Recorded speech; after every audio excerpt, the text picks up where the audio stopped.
And hello everyone, it is Peter Sam, the Narrow Gauge Engine here, and in the previous part of our epic Railway series adventure, I went ahead and ranked every Wilbert Awdry story from the Railway series. This part will be following the previous format, but with Chris Awdry's stuff, as well as doing a final list with every single Railway series story ranked from worst to best. So if you haven't checked out part 1, for the love of God please do, you won't regret it.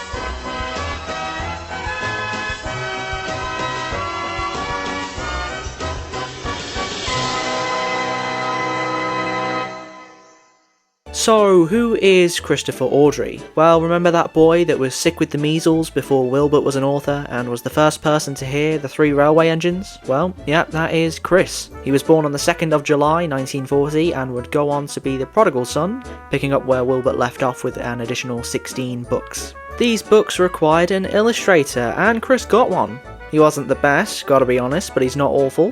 Clive Spong, ladies and gentlemen, was born in 1947 and illustrated all 16 books. Now let me be candid, Mr. Spong does improve quite a bit from his rather unsavoury beginnings in the book we'll look at in a minute, but some of his illustrations are some of the worst I've seen throughout the entire catalogue. Ugly, disproportionate, void of vibrancy, I could go on. But there is some good stuff later on. For now though, we'll have to settle with volume 27. Published in 1983, 1 year before the TV show began, this book follows our 3 main tank engines, Thomas, Percy and Duck, and all of the wacky shenanigans they get up to. Right, let's begin.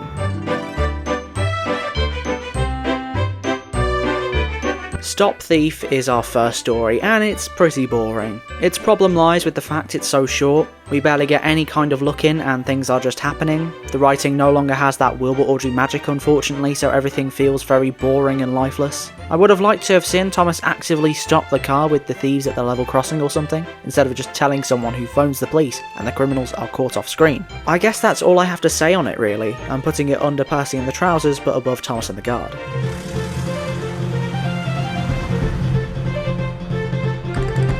Mind That Bike is better, but not by much. At least the main character here, Percy, has a more active role in his own story. So for those of you that haven't read this story, do you know of Postman Pat's special delivery service? You know how if he didn't have his van, he'd have a bigger van, a quad bike, or a fucking helicopter? Now imagine that, but instead of all those exciting big vehicles, it's a bicycle. Yeah, that's all this is. And then Percy accidentally runs over Pat's, I mean Tom's bike, so Tom gets a new van. Yay! Also, remember how I called some of the illustrations by Spong ugly earlier? Yeah, this story has some of the weirdest drawings of Percy ever known to man. Percy, but he did a stretch inside. Percy, but he lives off LSD instead of coal. Also, Chris, can I ask you something? Why call the postman Tom? Your series is famous for a character called Thomas, so why give another character the shortened version of his name? All you had to do was swap the 2 vowels around in his name. Tim Topper. That's all you had to do. This story's going above Percy and the Trousers, but below Edward's Day Out, because sometimes I love to hate.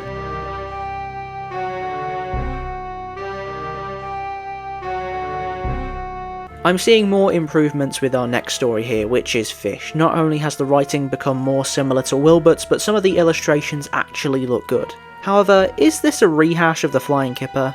I don't know, it seems pretty fishy to me, pun intended. All I'll say is, this was the first one I actually enjoyed, so take from that what you will. I'm putting it above Scarlowy Remembers, but below Stepney Special. It was fun, somehow.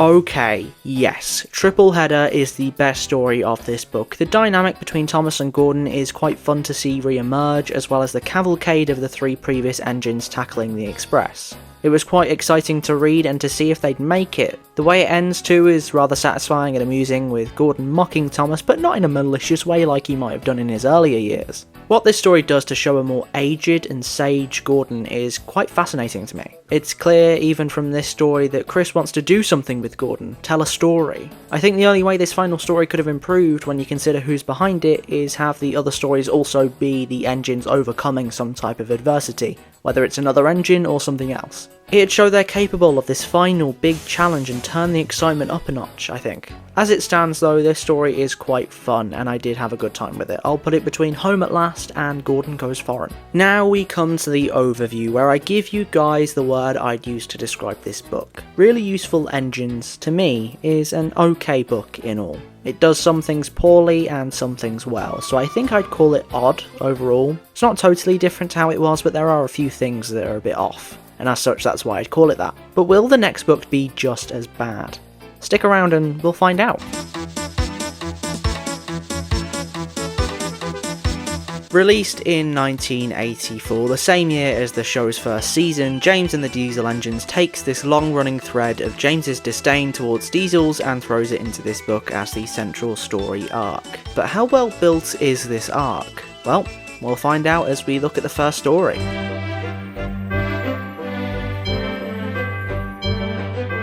Old Stuck Up is your typical snooty diesel has his karma unleashed story, and is nothing too offensive, but to me it's rather vanilla. Old Stuck Up himself is nothing new, and whilst the crashing into the back of the sheds is cool, it doesn't really get much more exciting outside of that. I'm putting this story above Cole, but below the Fat Controller's engines.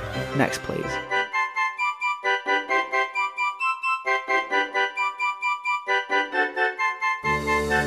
Cross Lines is such a letdown for various reasons. For starters, James is humiliated in a way that has nothing to do with diesels. They're not seen to be helping James or anywhere in the concluding side of this story, which really puts the overall arc at more of a disadvantage. As well as this, it really seems as though Chris did that thing that writers for the franchise often do, as well as fans, and I'm including myself in this because I have done this before, where an engine will say something insulting and then meet a fate that is similar to that insult. An example of this is James in The Trouble with Trees from Season 5, where James says if he saw a tree, he'd push it aside, and when he comes across a tree that's about to crush him, he does the exact opposite. That's a good example. This story does this in the most dumb and far-fetched of ways. James mentions something about not knowing whether diesels are coming or going because of their windows, and then James has to shunt. Then a random whistle causes the signalman to switch the points in the middle of James's train, meaning one flatbed goes on one line and the other goes on the other. What on earth is this payback? He could have literally just made James shunt in the yard, and have the other engines watch him go back and forth, coming and going. There could have been some witty dialogue and character growth for James, but nope, we get some supposedly cool sequence where James's trucks knock over a signal. Great. Honestly, this sucks. I'm putting it at the bottom of the list so far. It is hot garbage.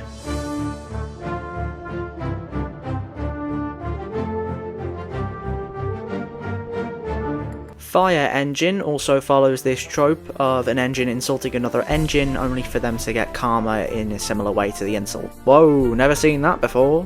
Incredibly new! Honestly, the way these situations come about in these stories are rather far-fetched, although this is a more believable one than in the previous story. However, I must ask, what relevance has this to James and his hatred of diesels? Okay, yes, James is scorned in the story, but by Henry, not by a diesel. Also, James very much so retaliates in the argument, so why isn't he given his just dues at all? This story misses the mark a lot, but I don't hate it in the same way that I do with Cross Lines, so I'll put it just above that story.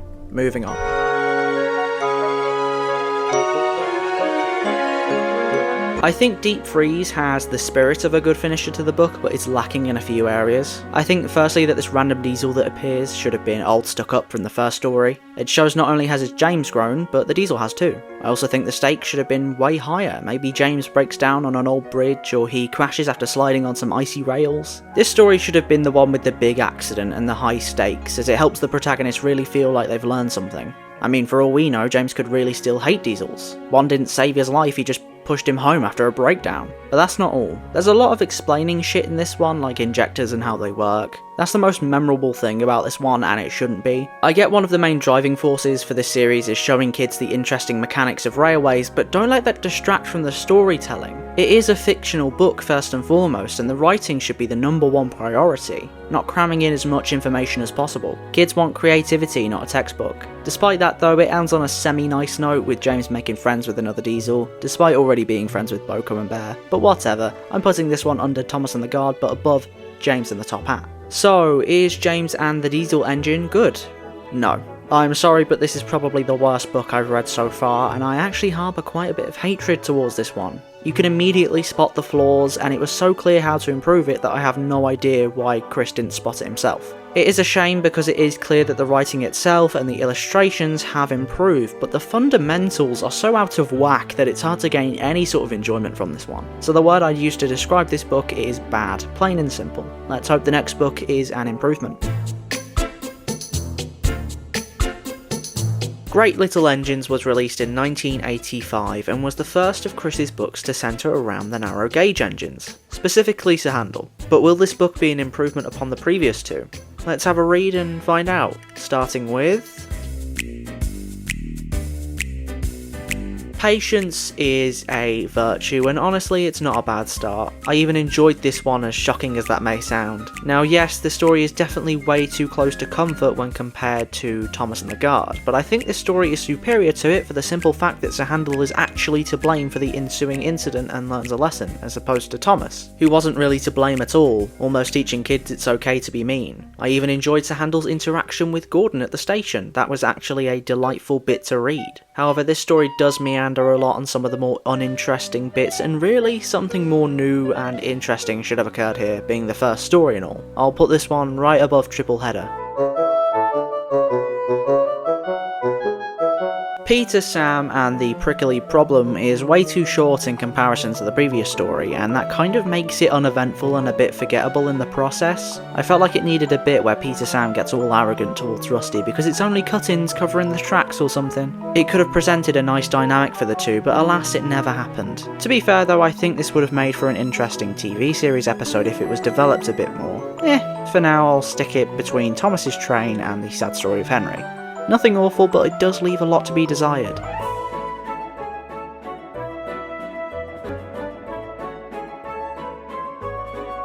Ah yes, Pop Special, the story that confirmed that engines do in fact have sweat glands. This story is probably the most uneventful one I've seen so far and really is quite dull. At least Duncan learns something, I guess, but it is just so boring. The stakes are so low and Duncan's arc is so minor that I can't really find myself caring about this one. I'll put it between Cross Lines and Fire Engine because I think Cross Lines is just a lot weaker in general.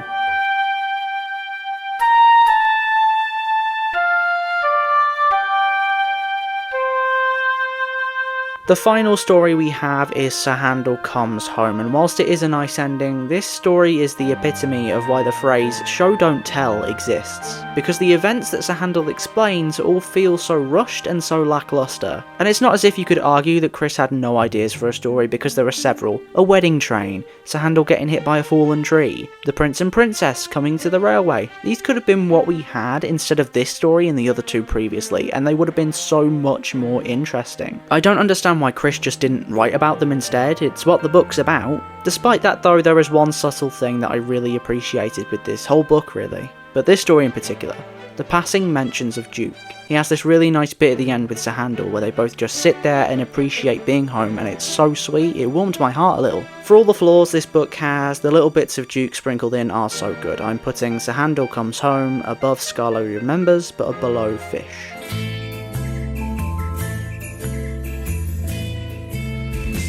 So that was Great Little Engines. What a ride. I think it's fine in all honesty. Nothing actively stupid like with James and the Diesel engines, but nothing too comfy and decent like with really useful engines. It's this plain Jane middle ground that isn't bad, but it isn't good either. That's why the word I'd use to describe this book is plain, because despite the fact that it's a Scarlowy Railway book, and despite the fact that all of the characters still feel like those same characters, it cannot hide from its dull narrative and basic plots. Hell, all of the illustrations have some of the most uninspired bits of scenery ever. Keep in mind this is supposed to be the same railway as the one that has been depicted in stories like Special Funnel and Duck and Dukes. I know I said it before and jinxed myself, but I really hope the next book is a step up from this lethal mediocrity.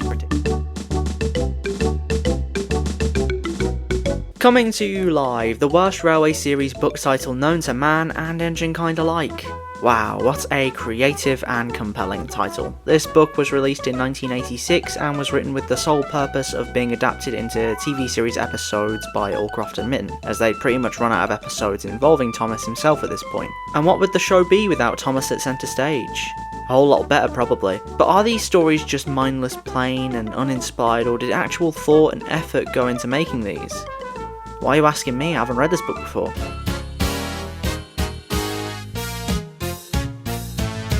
Thomas, Percy and the Coal is up first. To be honest, this one's perfectly fine. A bit boring and uninteresting, but other than that, there's nothing necessarily wrong with it. I think the feud is presented well, although I think the alternative crash sequences Mitten and Allcroft use in the episode are far better than these boring ones we have here. Almost makes me regret criticising that scene where Thomas is covered in coal, because at least it's interesting. I'll put it under the missing coach, but above Stepney's special.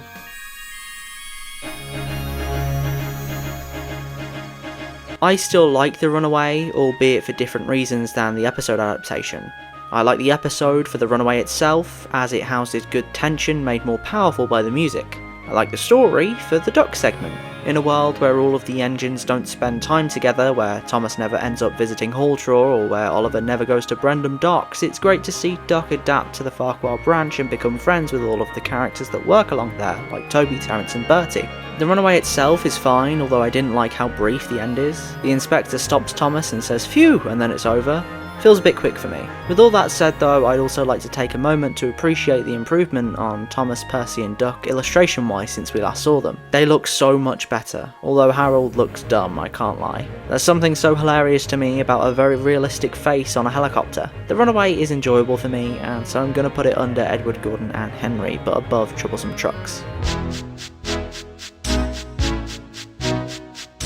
Okay, better late than never is weird. Can I firstly address how this has nothing to do with Thomas and Percy's quarrel? It's not even mentioned, which is something that the previous story did at least. This story's about Thomas and Bertie mocking Thomas for being late, and then Bertie ends up being late too. All for this cute little ending where Thomas speaks about how being late isn't always a bad thing. What a dull story. It's not the worst thing in the world, but it's clear here that the problems with the episode carried over from problems with the story. This honestly feels like it should have been a part of its own book where everyone has to deal with the viaduct being repaired and the effects of that, which would have been an interesting alternative to this. Chris, write a book about how the mainline engines dealt with the viaduct repairs. We're all waiting for a comeback, dude. Anyway, this story can go between James and the Top Hat and Hello Twins.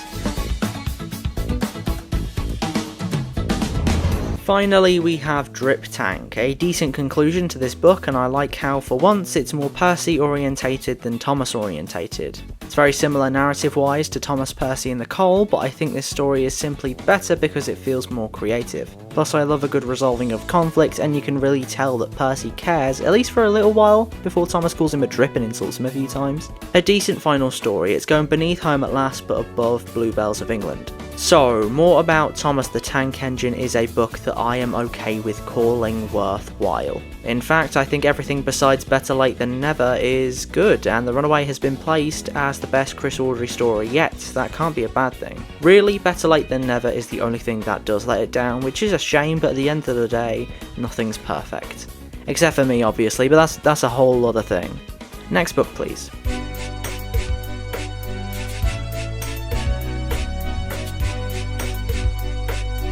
Released in 1987, Gordon the High-Speed Engine follows Gordon trying to prove his worth in a world where rails are ruled by diesels and other newer kinds of locomotives. Also, this book introduces us to the characters of Pip and Emma, electric high-speed engines. So let's see how well this one does. First on the chopping block, High Speed Gordon. It's another perfectly fine one that I've not got much to comment on. I think the illustrations are decent, and I think the writing's coming along well. It's nothing like that magical Awdry style, but it's still good. I think the only thing that's wrong with it, and this is something that I've spoken about with Chris's stories before, is the fact that it's so uneventful. Gordon just fails to pull his train and that's it. The way it's set up and is paid off is done well, but I just wanted more, that's all. Maybe Gordon goes so fast that he slips on the icy rails and derails or something. Nevertheless though, I'll place this story under Old Stuck Up but above Coal.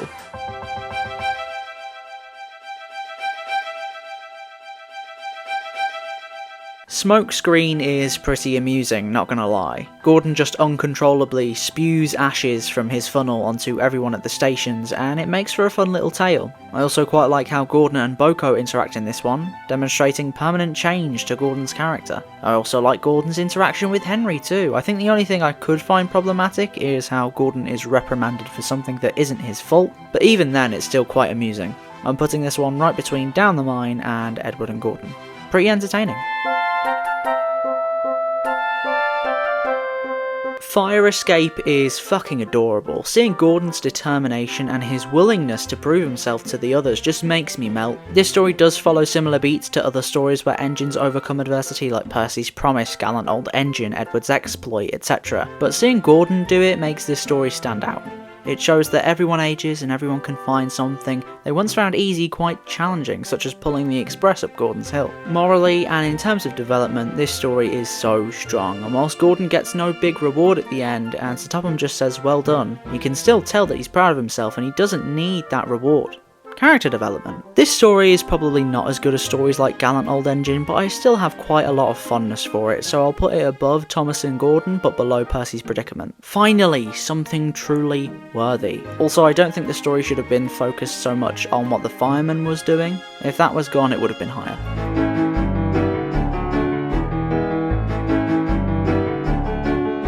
Gordon Proves a Point is a decent end to this quadrilogy of stories. I think the one problem I have with it is there's too much time spent with Pip and Emma and James. I know they need the help considering they're new, but in a book so focused on Gordon, it just felt a bit empty without the poor fella. I'm also not a fan of how Pip and Emma are portrayed. They're not evil, so everything that befalls them makes me feel bad for them, and as a result, takes away some of the pride I have for Gordon. Nobody's proving a point here, it's just Gordon doing work that high-speed engines were meant to do because they broke down. That's not really doing anything for anyone. But this story does have heart and clear effort, and I must commend it for that. As well as this, I love the mended bond between Sir Topham and Gordon. They properly patch things up and it's great to see. So I think this story can reside under Edward and Gordon but above Daisy. This book is such a good book, and I think the word I'd use to describe it, in a similar vein to how I describe Percy the Small Engine, is Gordon. This book develops him and makes it clear he's aging and becoming older, but is still determined to be really useful. It's a great outlook on his character and is definitely the best book of Chris's I've seen so far. I'm impressed. Let's hope that trend continues into the next volume. One of the only titles from the Railway series to not feature the word engine. Yeah, I'm really running out of ways to introduce these books. Christopher Audrey's favourite character is Toby, so hopefully he'll do a good job. But who knows at this point, right?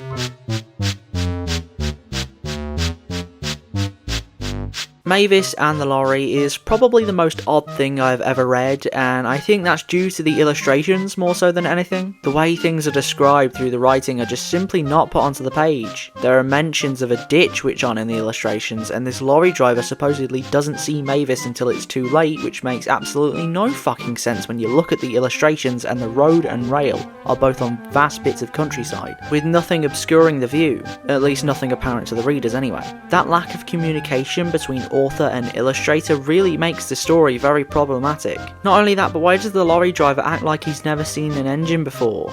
I'd find this fine if he was surprised about the fact that Mavis had a face, but that isn't what happens and is a further blemish upon the story's already problematic rap sheet, and putting Mavis and the lorry under Edward's Day Out but above Mind That Bike.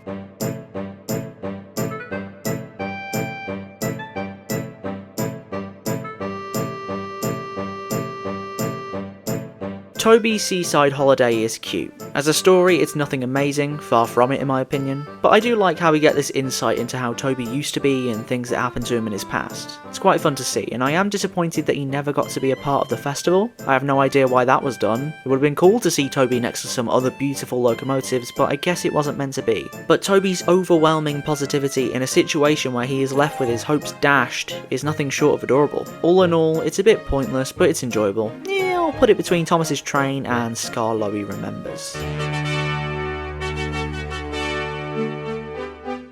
Here we go, an absolute classic from Chris Audrey. Bulstrode. This is such an enjoyable story because of how simple it is. Introduce an unlikable character, have him befall an untimely fate, and have the peace of the story restored.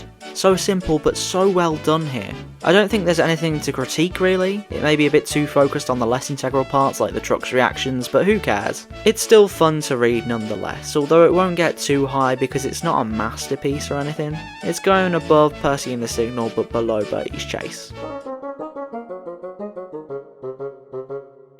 Toby Takes the Road is a perfectly enjoyable little tale that I do not mind. However, it doesn't feel like the end of the book, and I think a large part of that is to do with Mavis. This book starting with Mavis leaving, so to have her return at the end, creates this cyclical structure that has a sense of finality. So I don't know why Chris passed up on that opportunity. Could have literally just been the last page she appears in and that would have been enough. Apart from that though, this story is delightful and fun and is fairly decent, although not amazing once again. So I'll put it under Drip Tank but above Bluebells of England.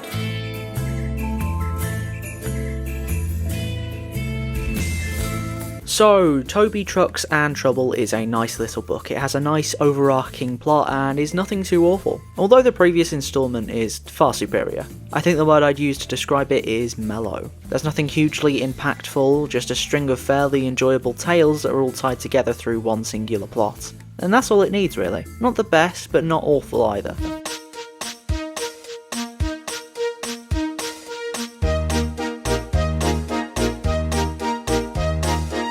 Just before we start, I got ill, so if I sound bad throughout the next few of these, I blame other people that gave me this disease, not me. This book follows Thomas having to work on a different branch line due to a bridge on his own being under repair and him being too heavy to cross. He goes to work on the Brendan branch alongside Edward and his friends. Imagine if that was the name for the show. Mental. Anyway, it was released in 1989. Let's get crack-a-lacking. Scrambled Eggs is rather mean to Thomas, I think. What Thomas and the guard did to make me think Thomas could just get away with anything, this story did the reverse, which I guess evens things out. Bill and Ben mock Thomas for being blue, Thomas crashes into a lorry full of dairy covering him in eggs and butter, and then it's made out to the audience like he deserved it.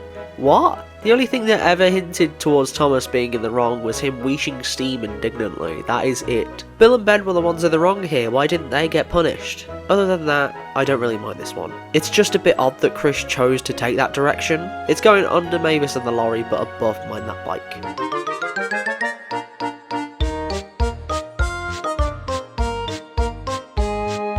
What a Picture is better, kind of? At least Bill and Ben are displayed as more likeable in this one, dropping everything to help the ship, but the ending's rather forced and I don't get why Bill acts as though he's fine about having his picture ruined. You can also really tell Chris came up with the name of this story before the story itself, and I think that's evident through how lacking it is in substance. Yeah, I'll put this one right above Scrambled Eggs because it's only the slightest bit better.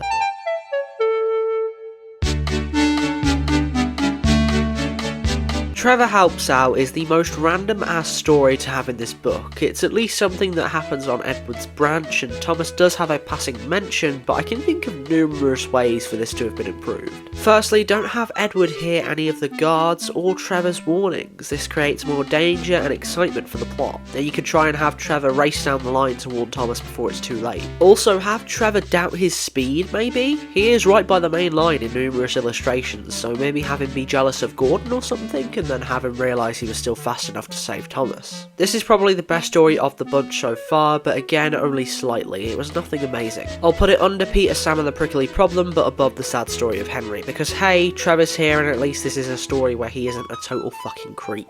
Nonce.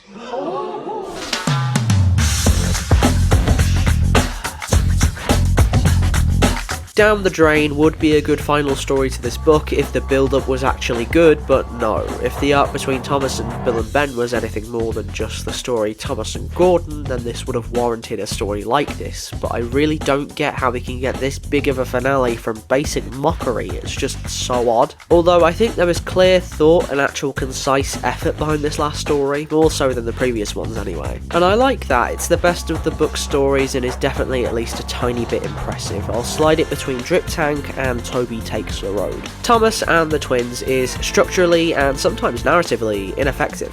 We go from Thomas being mocked to him having to rescue Ben from this dire-ass situation, and nothing ever felt like a transition between those two situations. That last story is so jarring tonally. The Trevor story is just jarring, full stop. And the first stories don't really do anything too huge for character or story. These stories just exist, and that's fine. Although if you want something that does this concept far better with more characters and some good music sprinkled in, Tale of the Brave is right there, people. Next, please. We're in the 90s now with this series, and we're starting off with Jock the New Engine, another book about the Arsdale Railway. Let's see if it's on par with the previous instalment. Probably won't be, but oh well.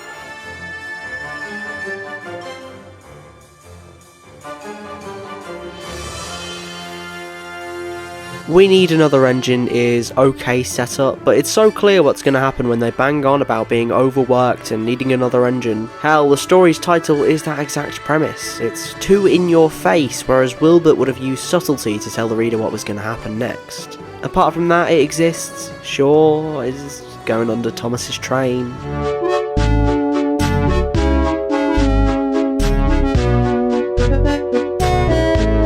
Up next we have Sticking Power, and this easily has to be one of the worst Railway series stories I have ever read. In the original script for this, I was going to berate this story on being extremely unrealistic, only to discover that this actually happened as a publicity stunt. Its unrealism was originally what made me put it at the bottom, but now that it's proved me wrong, I hate it all the more. It just seems so unbelievable, and also the fact that it's based wholly on marketing designed to make some sweet wonga makes me want to keep this at the bottom of the pile. So fuck it, that's where it's going.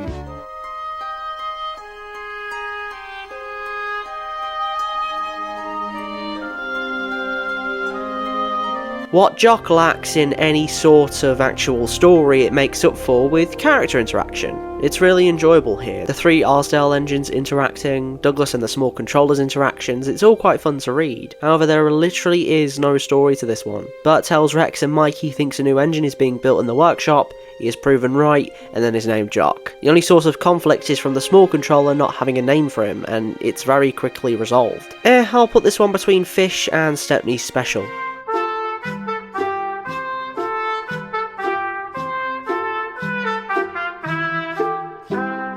Teamwork is the final story we have in this book, and it's rather strange. It feels like it takes elements from other stories before. The whole double-header idea has been done to death at this point, and there's a section where Mike talks to his driver, and it's super reminiscent of Gordon having the same conversation with his driver in Domeless Engines. Like, it's pretty much word for word. And then there's the morals of this one, which I find to be rather skewered. Jock is the arrogant one that mocks Mike, yet Mike is the one that gets the bad hand? Really? Jock gets no comeuppance and is essentially left to get away with his poor attitude. I don't like that. There's not really that much to like about this one, so I'll put it under Scrambled Eggs but above What a Picture. Scrambled Eggs at least has its own unique ideas. So, Jock the New Engine, in a word, is weird. Yeah, it's fucking weird. I think it fails at a lot, but it at least has some semblance of an ongoing story throughout the book, even if it is a bit uninteresting. I think the biggest thing it messes up on is Frank. He could have been so much more integral, especially in that last story, as the idea of teamwork is something he learns in the very first story, so it would have been nice to have seen how much Frank has grown with that concept since the first story. This isn't the worst book in the world, one of Chris's better ones actually, but it still leaves a lot to be desired. This book was made in 1991. Lovely. I would have been 71 at that point. Man, I'm an old bastard. I think the title explains what the book is about, so I won't summarise the plot for you. You can work it out.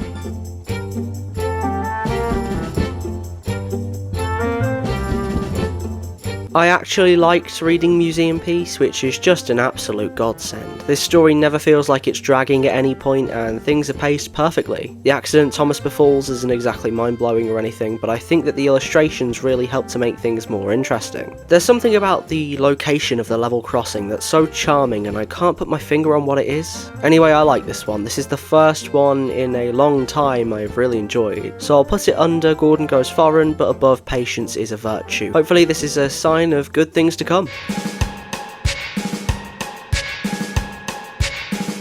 Not the ticket is fine. Nothing too awful, but it's not anything too grand either. Thomas gets towed to the railway show by a lorry, which gets a parking ticket, and when Thomas tells his crew this information, they laugh. What I like about this one is that there's some little references to previous events sprinkled in there. The diesel shunter that comes for Thomas has striking similarity to Diesel, and the whole story itself is very reminiscent of Thomas in Trouble. Hey, even the rocket makes an appearance in the last page, so that's a nice link to the character later on. I think this story is good at making you pick things out and noticing minor details, so for that it can go above the missing coach. I don't know how to feel about Trouble on the Line. It's nice to see Thomas worry about what the Fat Controller will think and how he interacts with the Green Arrow and learns about broad gauge rails. But the story just lets itself down when a bag of food is launched onto the rails. It all goes downhill from there. I think we can all agree that Chris's weaker stories usually involve food or drink of some sort. Scrambled Eggs, Pop Special, this story, and Percy's Porridge, which we'll talk about later, they're all rather weak, not just because of that one element, but I do think that plays a part in each of them. It's usually, oh no, something is blocking the line and can't get out of the way, so the protagonist crashes into it and makes a mess. Oh wait, I just described the first story in this book, didn't I?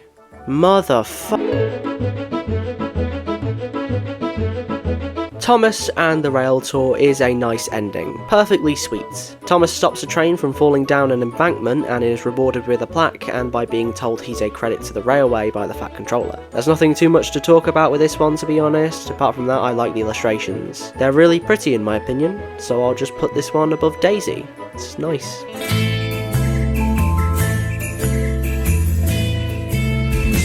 Thomas and the Great Railway Show is wonderful. It's the first book out of the lot that I've actually really enjoyed, with enough of a consistent and decent enough quality all the way through to enjoy it a lot more than some other ones that have glaringly obvious issues. The word I'd use to describe this book is epic. Seeing these real engines, Thomas's mishaps, and his praise all at the end makes for such a delightful read, and I wouldn't be surprised if someone in the fandom out there had already made it into a film, because I think out of all of Chris's books I've read so far, this is the one that I would choose to make a feature-length special on. You did good, book. You did good. I'm pissed the rocket doesn't have a face though.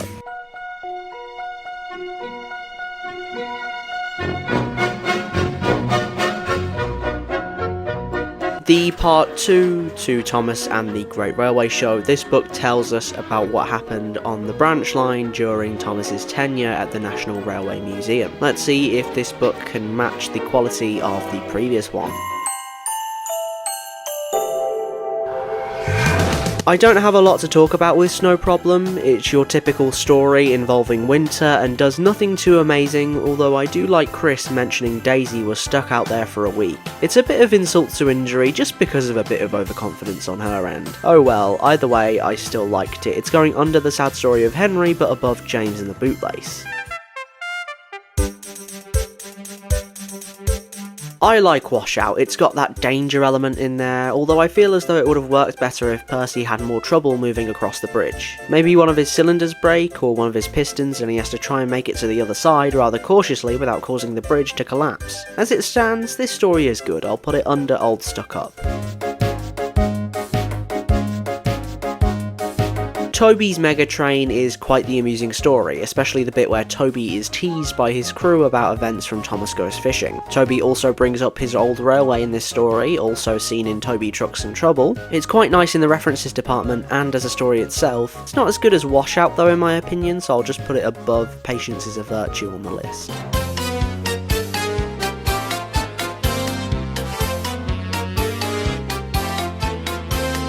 Okay, I know I've been very brief with these last few stories, that's mostly because I don't think much can be said about them other than they're decent. Thomas Comes Home, the book's namesake, has a lot I can talk about, so here we go. I like George's inclusion in the story being paired up with Daisy. It never really amounts to anything, which is disappointing, but it's nice to see nevertheless. The climax is awful. Daisy gets stopped by a traffic cone. Seriously? It's not George who stops her as some form of protest or something? And how does it damage her? It's a traffic cone. And then the story turns into this bullshit plot we've seen before, oh will Daisy make it in time to see Thomas? It's also cliche and was a source of scrutiny for the Fat Controller's engine, so it will be again here. But the ending is really sweet. Thomas returns home and it really does feel like this big celebration, and I think it's because it's a direct continuation from the last book. I think that helps a lot. So in the end, I'm not too sure on what to think because I really do like that ending, but there's a lot weighing it down. So I'll put it under Thomas's train, but above We Need Another Engine for now. Thomas Comes Home, the book, is a pretty decent continuation from the previous one, although I'm not sure it's as good. The word I'd use to describe it is consistent. It's consistent with its own lore, bringing up previous events multiple times throughout the 4 stories. Speaking of, the 4 stories themselves are pretty consistent with quality, even though there are still clear superior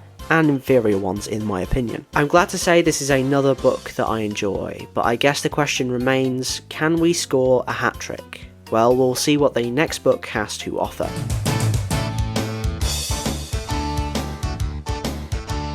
This book is about Henry and the Express.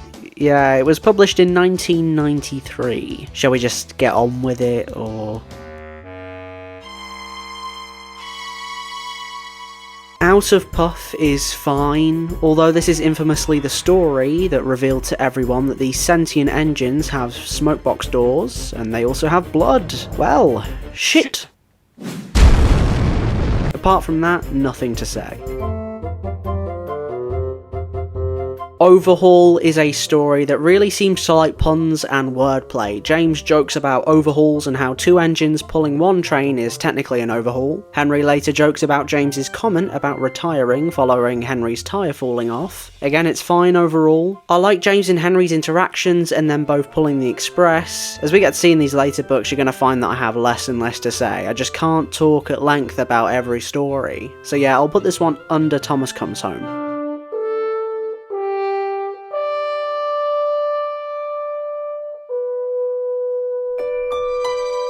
Sliding Scales kind of reminds me of the Smelly Kipper, the season 17 episode. I wonder if Brenner based it off this story. Anyway, this story follows James's trials and tribulations pulling the Flying Kipper. I think everything that befalls James is rather amusing, but I just wanted more of a reaction from the guy. He exclaims fish at one point, which is all well and good, but I just felt like James should have gotten more pissed from that. The illustrations do well with that idea, but the writing doesn't, and I feel like that element should have been enhanced to make the story more entertaining. As it stands though, I'll put this one above Jock but below Stepney Special.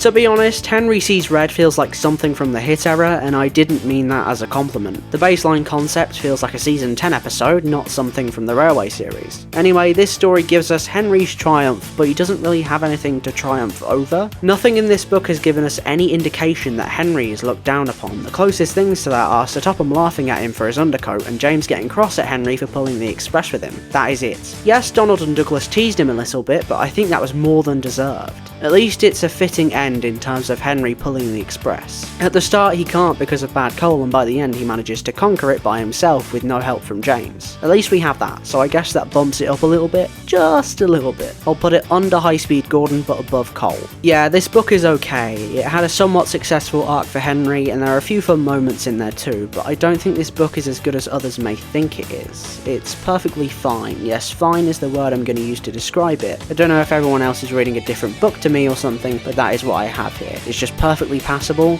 and not much more. We're reaching the back end of Chris's books now, and Wilbert the Forest Engine, I'm assuming, is about an engine called Wilbert and something to do with a forest, but don't quote me on that.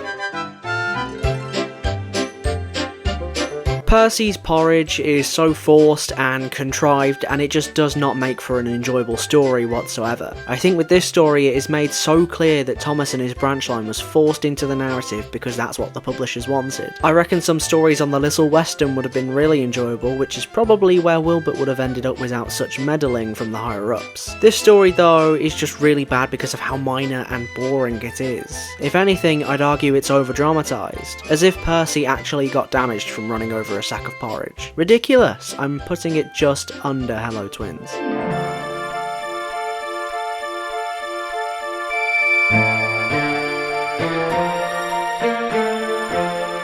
The second story here is Cab Over Wheels, and this is a pretty successful one, but I think that's due to the clear parallels this story draws with Down the Mine and Percy Takes the Plunge. The danger sign stuff, 16 asking the trucks to pull him past the sign and other stuff like that. As a story it's enjoyable and I do like it, but those parallels are just so hard to ignore. It just feels like a bit of a carbon copy, and as much as I appreciate the theory that 16 and Wilbert are the same engine, that wasn't integrated into the story, and so I do have to take it at face value. I'm putting this one above Jock but below Sliding Scales.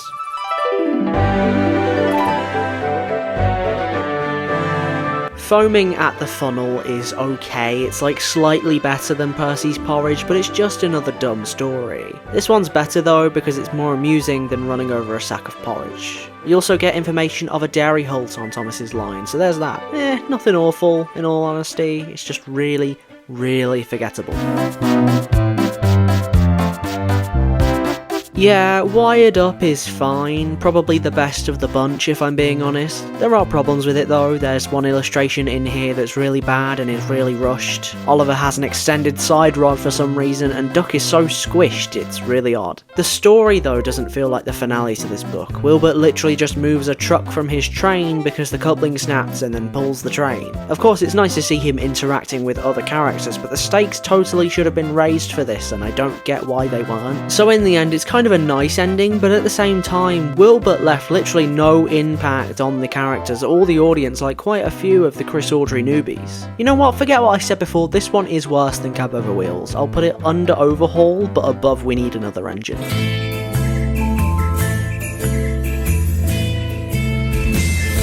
So, this book was pointless. Literally nothing happened in this book that is worth noting, and it's not like it was fun to read either. Even the ending where Sir Topham realises he needs to buy an austerity engine is never followed up on, and it just leaves me with nothing but disappointment. It had potential, but the end result is just pure disappointment. Oh well, let's hope the next book is better, although I'm not holding my breath. Thomas and the Fat Controller's Engines celebrates the 50th anniversary of the Railway series, being released in 1995. As a very important book in the franchise's history, you'd think it'd be an amazing one. You'd think.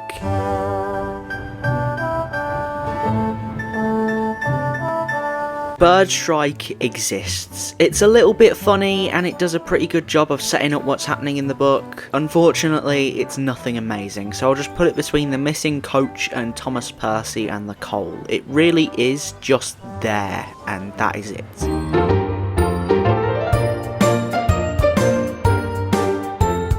Wow, Edward and the Cabbages is really bad. It has nothing to do with the Golden Jubilee celebrations, which is only mentioned in passing once. It also really doesn't have much to do with the Cabbages. It's names like these that make me think Chris comes up with the titles first and then writes the stories around them. To be fair though, the wheel coming off Edward and rolling away is quite a unique concept, and Sir Topham Hatt's thing at the end where he mops his brow with worry is kind of amusing too. Just gonna slap it right under Percy in the trousers. I'm looking at my list as it's nearly done, and I know for a fact most of you aren't going to like how low some of the Reverend's stories are. I'm part evilly excited and part worried for my safety.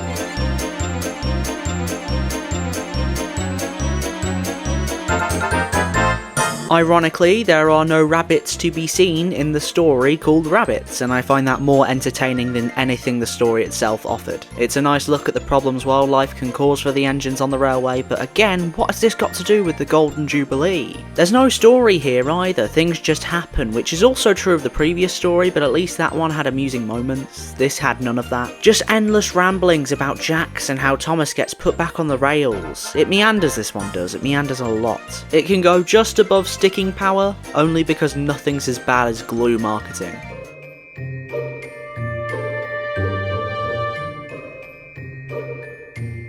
Golden Jubilee is an okay end. I like how Edward's included, but I wanted more Thomas and Gordon, as weird as that may sound. They were the two other main characters and I feel like this should have been a group effort. Maybe have Pip and Emma break down again so Thomas and Gordon pull them to the station. Also, what is with that spider bullshit? That's so random when you could literally have any other reason ever to have the signals break to avoid all of that silly stuff at the beginning. And of course, who can forget the clear parallels to the infinitely better Paint Pots and Queens? Except there's no Paint Pots and instead of Queens there's a royal personage, whatever that is. This is fine, just fine. I wanted far better for an event this big, so I put it under James and the Bootlace but above Edward's Day Out, because I'm a sucker for a sweet ending. Thomas and the Fat Controller's engines is weird, but that's not the word I'd use to describe it. I'll go for random, because it really just does have the most confusing choice of stories to follow ever. Just why? Why for any of it? I don't even know what to say other than that, because it truly is just the most random bunch of stories with nothing done to intertwine them. I'm really just about ready to give up with this, but I'll persevere. For the views. I'm joking, that's not... Book 40. I'm on number 40, read 39 of these fuckers and have 3 to go. I'm gonna die just from the sheer painstaking process. Anyway, New Little Engine has a new engine built for the Skarloey Railway. Again, pretty obvious. Regardless, is it gonna be a steaming pile of shit? I don't fucking know, I haven't read it yet. I've probably made that joke before, haven't I? I'm that fucking bored I'm just reusing old jokes at this point. That's how bad this has gotten.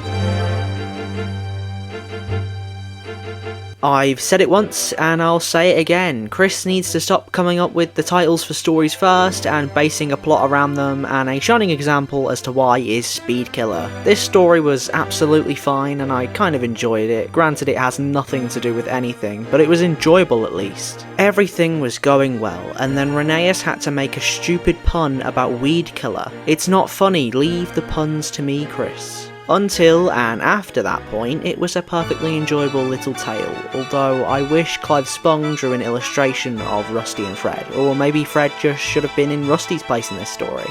That would have been better. As it stands though, I didn't hate this one. I'll put it under Trouble in the Shed, but above Not the Ticket.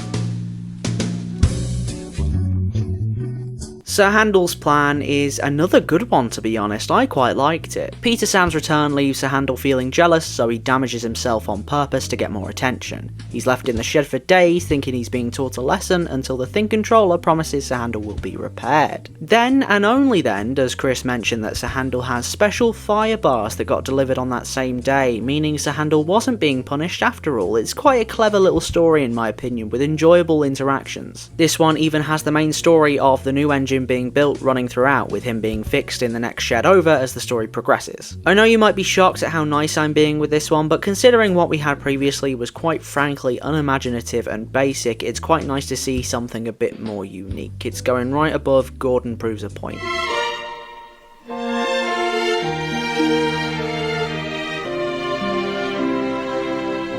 Dirty Water is okay, it's nothing amazing. This story sees Peter Sam talking about how dirty water sprayed out of his funnel because railway workers put too much of a pill in the engine's water. Yeah, it's kind of hard to explain. If you've read it, you'll know. This is fine in all honesty. I would have much preferred a story about Fred, but oh well, I'll just stick this one above Thomas Comes Home.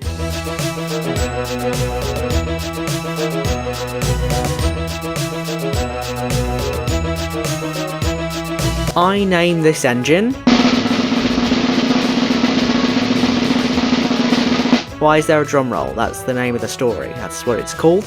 And if you're wondering, he's called Ivo Hugh. He has no importance, and neither does the guy he's named after. Ivo Hugh, the man, should have been so much more integral to the plots of the previous stories, or, instead of chasing pigs in this one, have Skarloey break down and the man fix him. Have him be the one to attach the fire bars to Sir Handel. Have him be the one to explain what the hell the pill does in Peter Sam's story. Have him help Rheneas' train in the first story. For the love of God, just have him do something. Aside from that, this is rather basic and boring. It exists, and that is fine with me. I'm putting it under Mavis and the Lorry. New Little Engine was, for the most part, enjoyable. Aside from that last story, I had a pretty good time with it. That's why I'm going to be using the word underrated to describe this one today. Other creators have said this was the worst book of the 42, and I have to disagree. The stories are just far too enjoyable for me to agree with that, especially Sir Handel's plan. I think this is the one that everyone needs to read because I think it would be really interesting to see everyone's opinions on this book. It may not be very focused, but the stories are fun to read and aren't your cliche of dairy product gets spilled onto the character. It's nothing amazing, but it isn't the worst by any stretch of the imagination. To be honest, I think the worst is yet to come. For a long time, New Little Engine was the final book in the lineup. It's a book that doesn't work as a finale though, and I think Chris knew this too. This is why in 2007 we were blessed with Thomas and Victoria, the 41st book of the Railway series. I think we all know what my opinions are going to be on this one, considering how poorly it's been received, but then again, so was New Little Engine, and I called that one underrated, so who knows?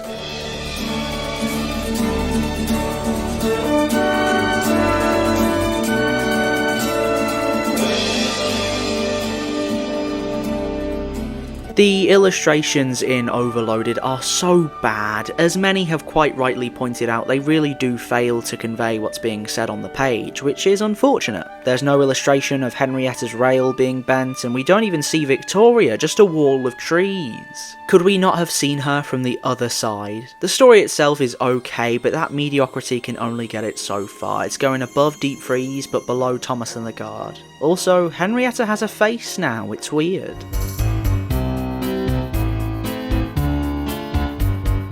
Avalanche is kind of enjoyable, to be fair. We get to hear of Victoria's life before being turned into a summer house, I think it is, which is very interesting. Although I think she should have been more involved in her own story, which she tells to Edward. Maybe Albert has to shunt the coaches up the line and Victoria gets covered in the snow. Just an idea. As much as Albert is a very cool character, I think Victoria had to be more prominent. That's the only fault I have with it really. Other than that, I'm quite happy with it. It can go just under Drip Tank. Next up is Eels on Wheels, and yeah, it exists, just your typical Daisy comeuppance story. I literally have nothing of any value to speak of when it comes to this one because it is just so basic and old at this point. The one thing I maybe would have liked to have seen is Daisy being comforted by Percy at the end, considering he was creeped out by the snakes earlier. This one comes between scrambled eggs and teamwork. Let's move on.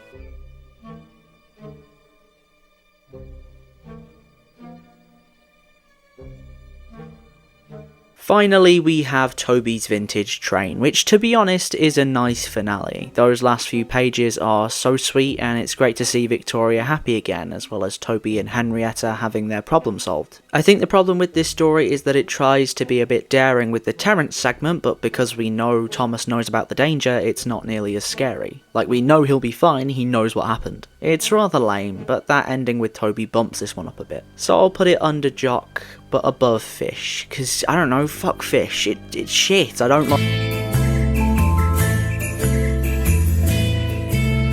So, the word I'd use to describe Thomas and Victoria is flawed. It has its moments, but there are definitely some very noticeable holes and shit parts that just make it less enjoyable than the other books in Chris's collection. Is it the weakest? I can't say for sure. One of the weakest? Definitely. But now that we've covered this book, there's only one more book to look at, Thomas and His Friends. Wow, this feels weird being at the end.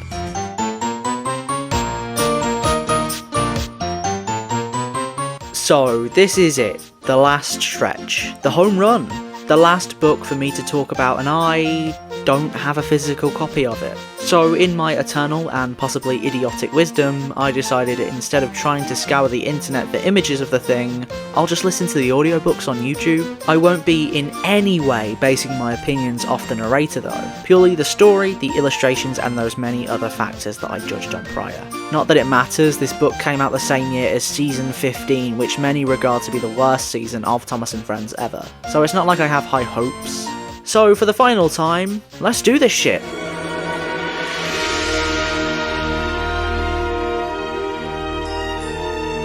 I'm sorry, but what the fuck? I always thought Gordon gets retired from the Express at the end of the book, but apparently not. He's not even given a chance before he's booted off. What the shit? Thomas and the Swan, eh? What a stupid story. First off, it brings up the Gordon retirement thing, only to drop it halfway through and move on to Thomas dealing with an injured Swan, which is nice to read, or I guess hear this time round. But this story should have been purely focused on the Swan and should have saved Gordon being retired for another story, or actually do something else relevant to Gordon. This story's weird, guys, and as a result I'm putting it between Edward's Day Out and Mavis and the Lorry.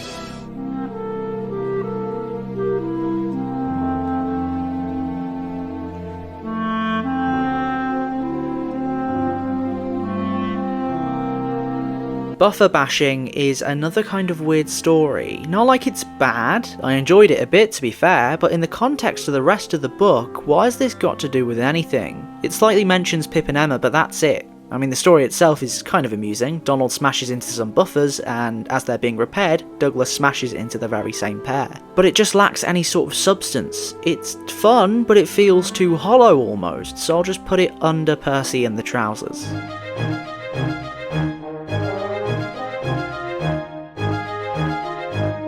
No joke, Gordon's fire service is fucking adorable. It's a sweet little story that brings the characters of Pip and Emma and Gordon down to one of their most basic differences, that Gordon needs water and Pip and Emma don't, and uses that to at first make Gordon doubt himself before realising he has his uses. Gordon really feels complete here and is very akin to Edward in stories like Edward's Exploit, and I love that. That final bit with Gordon getting the medal though is the cutest thing I have ever read or listened to, and makes this amazing story, already filled with all of the elements that made the Railway series and Thomas and Friends so magical in the first place, all the sweeter. Don't get me wrong, it's not as well stacked as the best of Wilbert's stuff, but it does deserve to go high up in my opinion, and I'll put it above Peter Sam and the Refreshment Lady, but under Buzz Buzz. Wow, I just put that shit above a Peter Sam story, that's how you know I'm serious.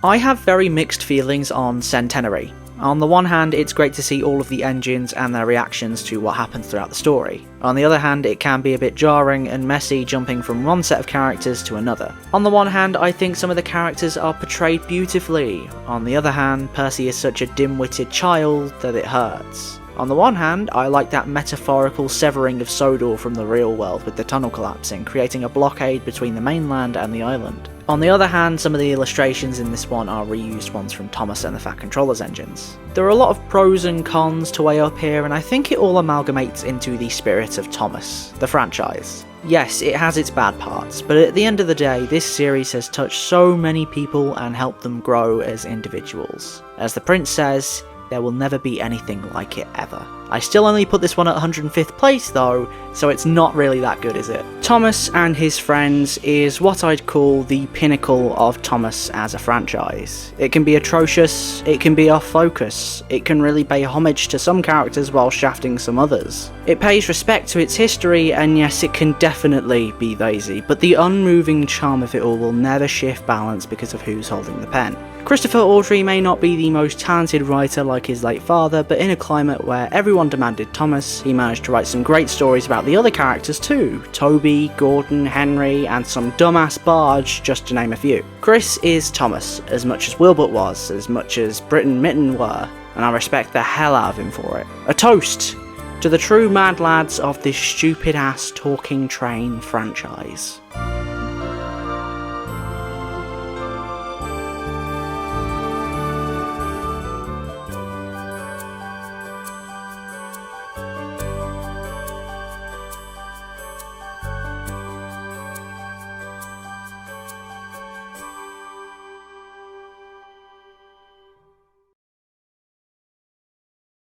Well, now it's time for what you've all been waiting for, the full list of all the stories from this book series ranked. I'm just going to list them. If you want my opinions, you can go back and find them. I'll probably have timestamps down below of all the books. So yeah, here we go, starting with number 169, Sticking Power, Rabbits, Cross Lines, Pop Special, Fire Engine, Percy's Porridge, Hello Twins, Better Late Than Never, James and the Top Hat, Deep Freeze, Overloaded, Thomas and the Guard, Stop Thief, Edward and the Cabbages, Buffer Bashing, Percy and the Trousers, Mind That Bike, What a Picture, Teamwork, Eels on Wheels, Scrambled Eggs, Foaming at the Funnel, I Name This Engine, Mavis and the Lorry, Thomas and the Swan, Edward's Day Out, Golden Jubilee, James and the Bootlace, Out of Puff, Snow Problem, The Sad Story of Henry, Trevor Helps Out, Peter Sam and the Prickly Problem,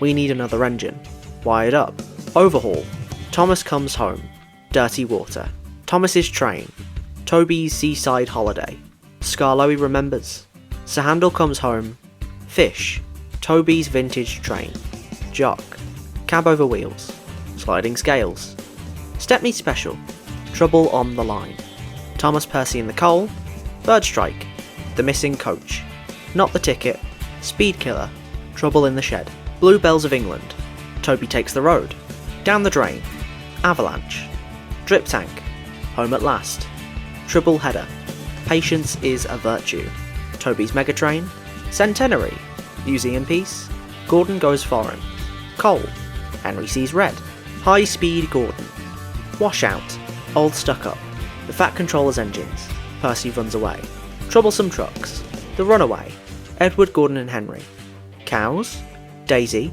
Thomas and the Rail Tour, Gordon Proves His Point, Sir Handel's Plan, Edward and Gordon, Smokescreen, Down the Mine, Tit for Tat, Double Header, Percy and the Signal, Bulstrode, Bertie's Chase, Thomas, Terence and the Snow, Percy and Harold, Brake Van, Tenders and Turntables, Dirty Objects, Duck Takes Charge, Henry and the Elephant, Sir Handel, Mrs. Kindly's Christmas, Passengers and Polish, Mountain Engine, Little Western, Save from Scrap, Donald's Duck, Train Stops Play, Off the Rails, Peter Sam and the Refreshment Lady, Gordon's Fire Service, Buzz Buzz, Bowled Out, Mike's Whistle, Henry's Sneeze, The Deputation, Gordon's Whistle, Thomas and Gordon, Fire Escape, Percy's Predicament, Useful Railway, Mavis, Old Iron, Domeless Engines, Percy Takes the Plunge, Leaves, Crosspatch, Thomas in Trouble,